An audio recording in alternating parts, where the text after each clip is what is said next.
आप सबको मेरा नमस्कार। जैसे दिल्ली के अंदर शिक्षा के क्षेत्र में बहुत बड़ी क्रांति हो रही है, दिल्ली में सरकारी स्कूलों का कायाकल्प किया जा रहा है, वैसे ही वही पूरा प्रोसेस अब पंजाब में शुरू हो गया है। पंजाब में एक तरफ स्कूलों का कायाकल्प किया जा रहा है, उसके इंफ्रास्ट्रक्चर को ठीक करने का काम शुरू किया गया है भगवंत मान जी द्वारा, और दूसरी तरफ टीचर्स को तैयार करने के लिए उनको विदेशों में ट्रेनिंग के लिए भेजा जा रहा है। परसों 4 फरवरी को पंजाब सरकार के 36 प्रिंसिपल 5-5 दिन की ट्रेनिंग के लिए सिंगापुर जाएंगे और वहाँ पे वो विदेश में जाके ट्रेनिंग लेंगे। 6 फरवरी से 10 फरवरी तक उनकी ट्रेनिंग है, 5 दिन की। जब वो लौट के आएंगे, एक एक प्रिंसिपल हमें उम्मीद है कि एक कैटलिस्ट के रूप में काम करेगा और अपने अपने स्कूल को सुधारने की कोशिश करेगा, जैसे कि दिल्ली में हुआ था। दिल्ली में 1000 से ज़्यादा प्रिंसिपल्स अभी तक विदेशों में जा चुके हैं और वापस लौटने के बाद उन्होंने अपने अपने स्कूलों को सुधारा है। जहां एक तरफ दिल्ली से सीख के दूसरे राज्य अब अपने टीचर्स को विदेश भेज रहे हैं, दिल्ली के अंदर गंदी राजनीति की वजह से इस काम को रोकने की कोशिश की जा रही है। दिल्ली में हम 1000 से ज़्यादा टीचर्स को अभी तक अलग अलग देशों में भेज चुके हैं। अब इस साल भी हमने अपने बजट में पैसा रखा था टीचर्स को विदेशों में ट्रेनिंग पे भेजने के लिए। तो हमने प्लान किया था कि 30 प्रिंसिपल दिसंबर में जाएंगे और 30 प्रिंसिपल मार्च में जाएंगे ट्रेनिंग करने के लिए। लेकिन अनफॉर्चुनेटली एलजी साहब की बार बार फाइलों के ऊपर बेतुके ऑब्जेक्शंस लगाने की वजह से दिसंबर में ट्रेनिंग पे नहीं जा पाए टीचर्स, वो कैंसिल हो गई। और अब पिछले कई दिनों से फाइल एलजी ऑफिस में पड़ी हुई है और अब फिर से ऐसा लगता है कि मार्च की ट्रेनिंग भी कैंसिल हो जाएगी। हमने एलजी साहब के पास 25 अक्टूबर को फाइल भेजी थी पहली बार। 15 दिन फाइल रखने के बाद उन्होंने 3 ऑब्जेक्शन लगा के 10 नवंबर को फाइल वापस भेजी। हमने जब वो ऑब्जेक्शन पूरे करके दोबारा फाइल उनके पास भेजी तो 9 जनवरी को उन्होंने 2 और ऑब्जेक्शन लगा के फिर फाइल वापस भेज दी। अब हमने वो भी ऑब्जेक्शन दूर करके 20 जनवरी को दोबारा फाइल उनके पास भेजी है। अभी तक फाइल का कोई अता पता नहीं है। जब मैं और मेरे सारे विधायक एलजी हाउस गए थे, राजनिवास गए थे इसके विरोध में और रिक्वेस्ट करने की आप फाइल क्लियर कीजिए, तो एलजी साहब के यहाँ से पूरे मीडिया में दिया गया था कि मुझे कोई आपत्ति नहीं है टीचर्स के विदेश जाने में, मैं तो कोई आपत्ति नहीं कर रहा, मैंने तो एक इन्फॉर्मेशन मांगी थी। अगर वो आपत्ति नहीं कर रहे तो फिर 15 दिन से फाइल उनके दफ्तर में क्यों पेंडिंग पड़ी हुई है, उन्होंने क्यों नहीं क्लियर किया? इस सिलसिले में मैं ये कहना चाहता हूँ कि कानून में, संविधान में साफ साफ लिखा है LG is bound by add and advice of council of ministers. इसका मतलब ये होता है कि फाइलें एलजी के पास नहीं जानी चाहिए। जैसे दूसरे राज्यों में भी ये लिखा हुआ है कि governor is bound by add and advice of council of ministers.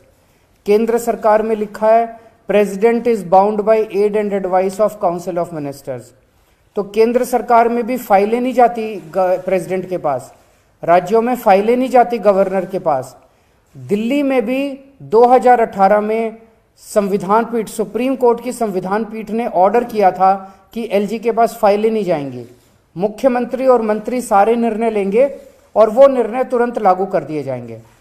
लेकिन 2021 में केंद्र सरकार ने बदमाशी करके और कानून पास कर दिया और कानून में लिखा कि सारी फाइलें एलजी के पास जाया करेंगी। ये कानून बिल्कुल गलत है। अब सारी फाइलें एलजी के पास जाती हैं, हर फाइल के ऊपर एलजी जो है वो 2-4 उल्टी सीधी कोई ना कोई ऑब्जेक्शन लगा देते हैं।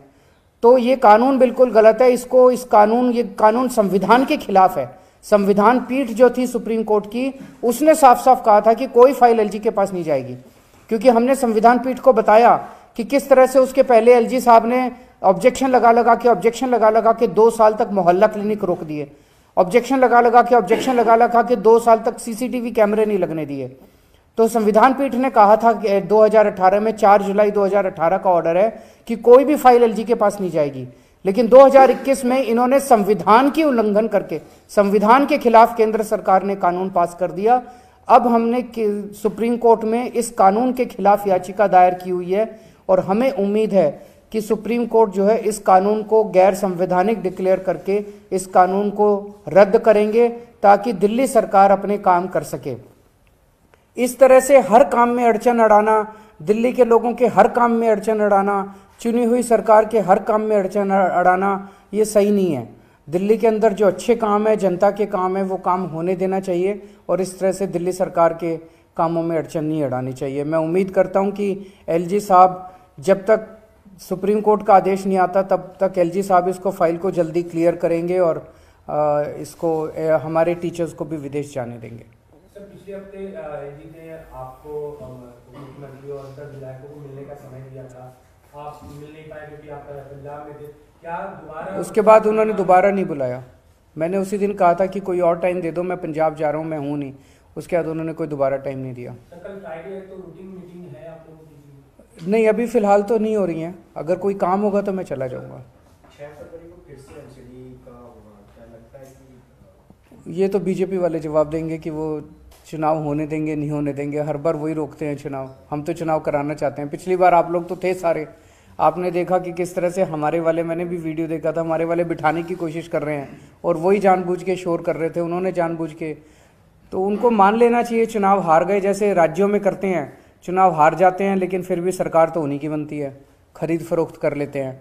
अब यहाँ पे वो खरीद फरोख्त नहीं कर पा रहे हमारे काउंसिलर्स को, तो वो हाउस ही नहीं चलने दे रहे, चुनाव ही नहीं होने दे रहे मेयर के। दो सवाल आपसे। एक सवाल तो ये कि क्योंकि अब बहुत कम समय बचा है, मार्च में टीचर्स को जाना था, क्या अभी दोबारा से कम्युनिकेशन जो है एलजी हाउस से आप लोगों को मिला है? हम तो चिट्ठी पे चिट्ठी भेज रहे हैं। जैसे कल परसों भी मनीष सिसोदिया जी ने चिट्ठी भेजी एलजी साहब को, कोई चिट्ठी का जवाब नहीं आता, कोई किसी चीज का जवाब नहीं आता। एलजी साहब रिस्पॉन्ड ही नहीं करते। और दूसरा सवाल सर, बजट भी आया है दिल्ली का, उस बजट को आपने पढ़ा भी होगा, देखा भी है, तो उस तरीके से किस तरीके से लगा दिल्ली वाले? दिल्ली वाले 2.25 लाख, देखो पूरे देश से सरकार, केंद्र सरकार इनकम टैक्स इकट्ठा करती है। उस इनकम टैक्स को केंद्र सरकार इकट्ठा करती है, लेकिन केंद्र सरकार उसको इस्तेमाल नहीं कर सकती। उसको उसे केंद्र सारे राज्यों में बांटना होता है। It is a divisible pool of taxes. तो जितना इनकम टैक्स पूरे देश से इकट्ठा होता है उसे सारे राज्यों में बांटना होता है। पूरे देश में सबसे ज़्यादा इनकम टैक्स दिल्ली देती है, दिल्ली के लोग देते हैं। 2.25 लाख करोड़ रुपए का पिछले साल हमने इनकम टैक्स दिया और उसमें से दिल्ली को केवल 325 करोड़ रुपए पिछले 20 साल से मिल रहे हैं, हर साल 325 करोड़। तो एक कहते हैं ना कि सोने की मुर्गी, सोने के अंडे देने वाली मुर्गी को मारना नहीं चाहिए। तो दिल्ली तो एक तरह से सोने के अंडे देती है, उसका ही अगर गला घोट दोगे तो फिर कैसे काम चलेगा। आप जितना ज़्यादा दिल्ली में इन्वेस्ट करोगे, दिल्ली की अर्थव्यवस्था में इन्वेस्ट करोगे, उतना ज़्यादा दिल्ली और प्रोड्यूस करके देगी, और टैक्स देगी आपको, आपकी और तरक्की होगी। आप दिल्ली में इन्वेस्ट ही नहीं करोगे, दिल्ली का गला घोट दोगे तो कैसे काम चलेगा। दूसरा, कल बजट में केंद्र सरकार ने देश के जितने नगर निगम हैं, म्यूनिसिपैलिटी है, म्यूनिसिपल कॉरपोरेशन है, म्यूनिसिपल काउंसिल है, छोटे बड़े जितने नगर निगम हैं, सारे नगर निगमों को पैसा दिया पूरे देश में। केवल दिल्ली नगर निगम को पैसा नहीं दिया। मैं केंद्र सरकार से पूछना चाहता हूं, आपका दिल्ली के लोगों से क्या दुश्मनी है आपकी?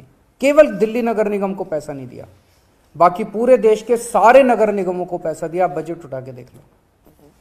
सर, एक सवाल है, खबर आ रही है ईडी के चार्जशीट पे, उसमें ईडी ने दावा किया है कि जो लिकर स्कैम था लिकर दिल्ली का, उसके किकबैक्स को गोवा इलेक्शन में इस्तेमाल किया गया था। ये चार्जशीट में ईडी ने दावा किया है। ईडी की कितनी चार्जशीट? अभी तक 5000 चार्जशीट फाइल की होंगी ईडी ने अपने पूरे इस सरकार के कार्यकाल में। उसमें से कितने लोगों को सजा हुई? ईडी की सारे केस फर्जी हैं। ईडी के केस केवल सरकारें गिराने और सरकारें बनाने के लिए इस्तेमाल किए जाते हैं। ईडी के केसेस, ईडी जो है भ्रष्टाचार खत्म करने के लिए थोड़ी केस करती है। ईडी तो केवल एमएलए, इन लोगों की सरकारों को एमएलए खरीदने के लिए, एमएलए तोड़ने के लिए, सरकारें बनाने के लिए, सरकारें गिराने के लिए इस्तेमाल किया जाता है। तो ईडी की चार्जशीट एक कोरा फिक्शन है। Thank you.